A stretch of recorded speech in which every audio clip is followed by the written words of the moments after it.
Hey, it's Greg on here with MaritimeGardening.com. Kind of a lazy, foggy, rainy Sunday morning here around the middle of July in Nova Scotia. And I thought I got a little break in the rain this morning. It's supposed to rain all day off and on, but there was a break in the rain. I thought I'd come out and try to shoot a little video. And what I was thinking of doing today was just sort of an odds and ends type video and just kind of show you a couple of things in the garden. And not a garden tour, but just show you a couple little things in the garden that seem to be working. Some little tricks and tips and stuff like that.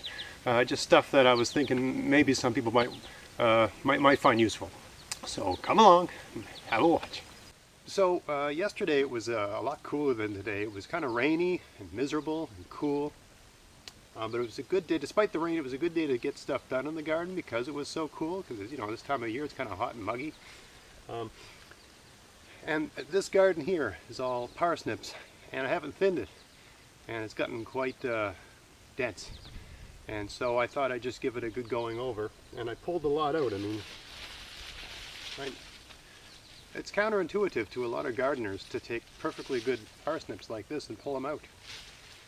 But if they're all growing right next to each other, you're just not going to get much. You know, so I pulled a lot out, right? Here, maybe I'll just pan out a bit and show. I haven't completed the section yet, but let's say for about an 8-foot section of garden that's about 8 feet by 3 feet, that's all the parsnips I pulled out of there.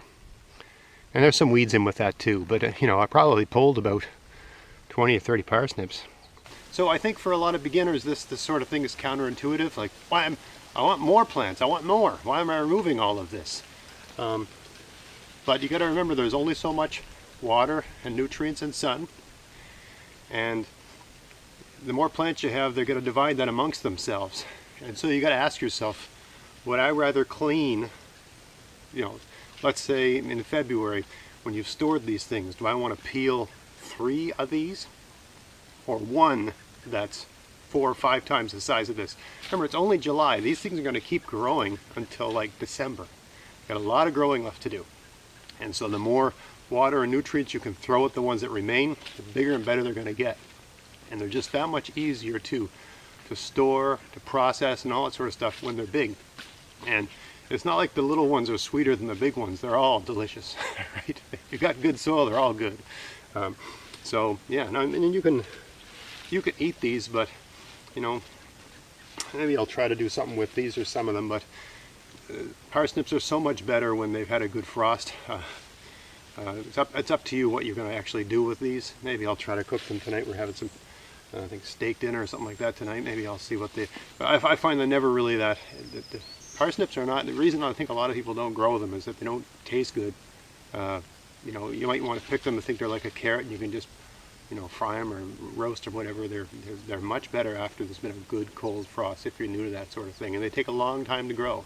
But the good thing is that they don't mind the fact that you're living in a cold place. If you're in a more northern area where it gets very cold and that sort of thing, and you don't have, you know, your growing season isn't a particularly hot growing season, these don't care about that. So they just keep growing. You know, they start growing in April and they keep growing right up until December, despite the cold, unless the ground freezes, right? Once the ground freezes, it's game over. And you leave them in there right up until the ground freezes. If you watched last year, I was out here with a pickaxe. I left it like a week too late and I had to pickaxe them out. Last year I didn't do a very good job weeding mine, and I just regretted it. So not messing around this year. Not when I say weeding, thinning, right? You gotta thin them properly because you just get a better yield if you thin them. You look in close. After I thin them, I put a fresh layer of mulch down. Right, just some grass clippings that someone threw out in a bag on the side of the road. That way, you know, I've opened up some space in between the plants. I don't want any weeds coming in there. And a lot of the mulch that had been there since last November, it was seaweed, had broken down. There really wasn't much mulch left, so it needed a reapplication. So by doing this, it almost has the effect of adding fertilizer and water to the soil, right? Because there's more nutrients now for each plant. The ratio of plant to nutrient has changed. There's less plants, so, you know, just by sheer math, there's more nutrients per plant. And also by adding this mulch, which is half rotten anyway. I gathered this stuff back in like April or something. It's just laying in a pile. That mulch is going to feed the soil every time it rains. Little bits of goodness will trickle out of it, and of course the worms will go to work on it and turn it into good stuff.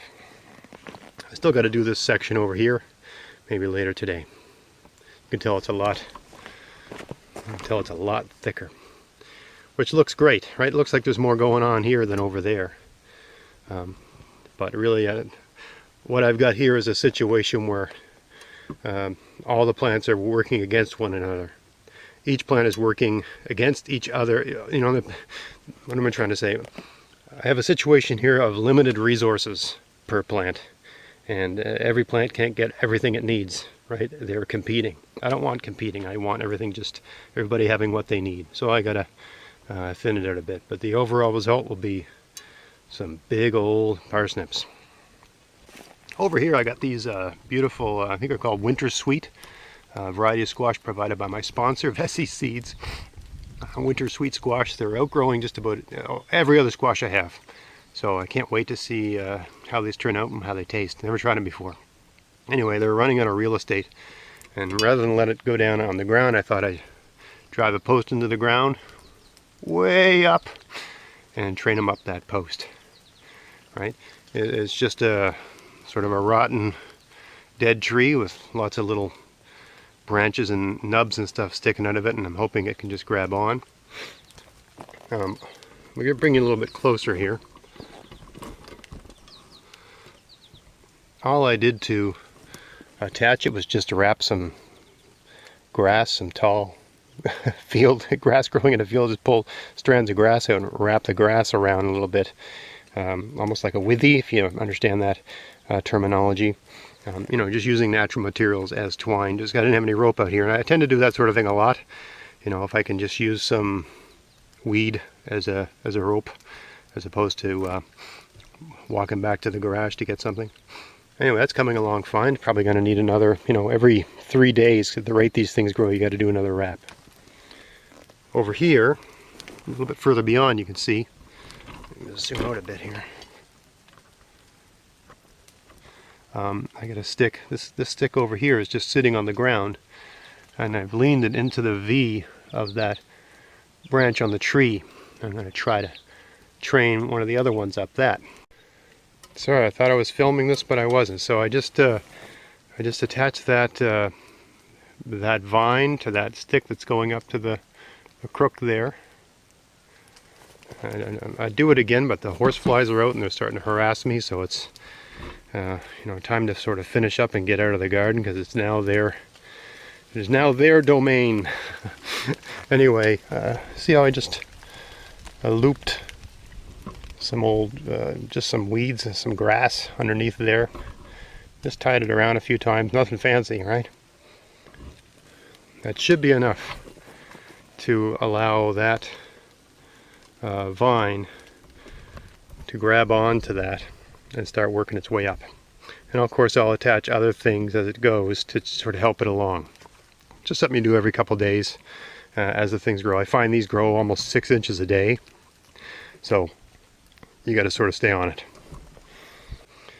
And just to give a good example of the 1-2 punch of weeding, mulching, and right before a good rain, this is that garden that 1 week ago was overrun with weeds, primarily dill, but other things as well.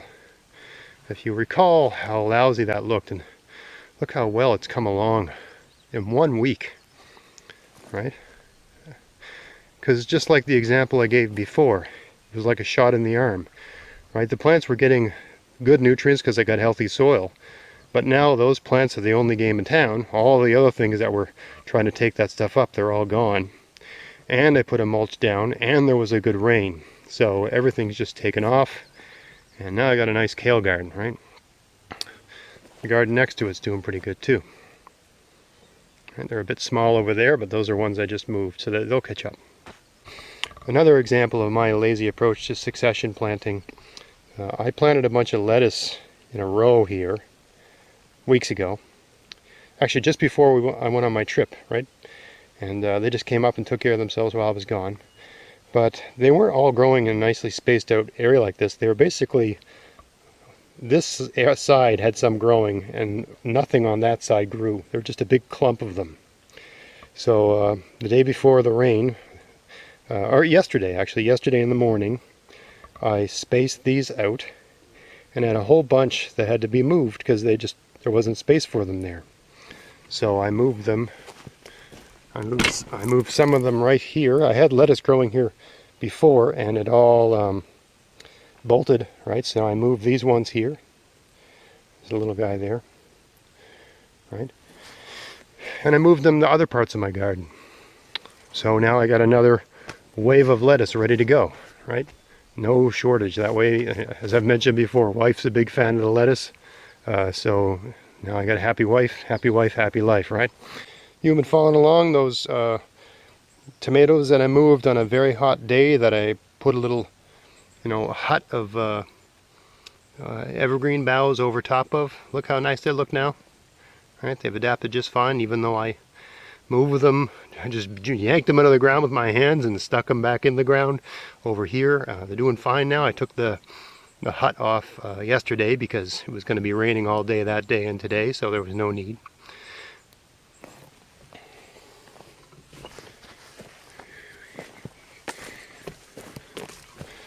All of these tomatoes were moved using the same approach, and all the tomatoes that we're talking about there, the ones I just showed you and those ones over there, they all came from here. Right? These are just some dollar store tomato of some kind that seemed to be doing great. There's a bit of yellow down there. That doesn't look good. Hoping that's not a sign of something bad. You should never let your branches touch the ground. Just take them right off. Yeah, don't mess around. Just take them off. If they're touching the ground, my experience, take them right off. Finally, I thought I'd show you this ugly trellis that I just threw together a few minutes ago. I did a trellis video the other day. I did the whole thing with like trees or branches, dead trees and jute twine.